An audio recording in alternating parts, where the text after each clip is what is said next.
क्या हाल है दोस्तों। यार एक ना बड़ा सही सा शेर होता था, बहुत देर कर दी मेहरबां आते आते, ऐसे ही कुछ था बड़ा सही सा। मैं इसलिए पूछ रहा हूँ क्योंकि आजकल क्या है, जितने भी भाजपा के एजेंट बैठे थे शाहीन बाग में, उनकी ना घर वापसी होना शुरू हो गई है। तो मुझे कहा कि कुछ इसी तरह के शेर के साथ शुरुआत कर देते हैं।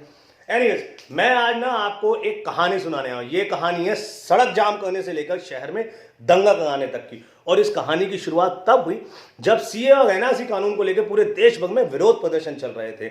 सरकार पे बहुत दबाव था इन दोनों कानून को लेकर। और आगे दिल्ली विधानसभा के चुनाव आने वाले थे, जिसमें मुकाबला था देश के सबसे लोकप्रिय मुख्यमंत्री अरविंद केजरीवाल से, जो बीजेपी के बस की बात तो थी नहीं। तो इन लोगों ने क्या किया, इन लोगों ने शाहीन बाग में अपने एजेंट्स प्लान करना शुरू किया ताकि पूरे एंटी सीए प्रोटेस्ट को सांप्रदायिक रंग दिया जा सके, ताकि आने वाले दिल्ली विधानसभा चुनावों में हिंदू मुस्लिम वोट्स का पोलराइजेशन किया जा सके, दोनों को धर्म के आधार पर वोट्स को बांटा जा सके। लेकिन उसका फायदा भी खैर नहीं हुआ। उसका फायदा यह हुआ कि जो भारतीय जनता पार्टी अपनी 3 सीट से 0 पे आने वाली थी, उसने 3 से 8 सीट जीत ली। लेकिन हार तो हार होती है।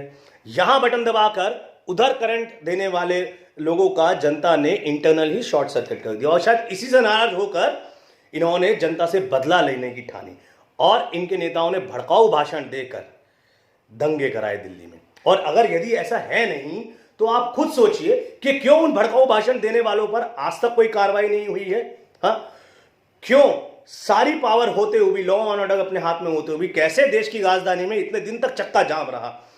क्यों भारतीय जनता पार्टी के नेता शाहीन बाग पर राजनीति तो करते रहे, उल्ट बयानबाजी तो करते रहे, लेकिन किसी ने भी शाहीन बाग में बैठे हुए लोगों से मिलने जाने की जरूरत नहीं समझी या उनसे बात करने तक की जरूरत नहीं समझी।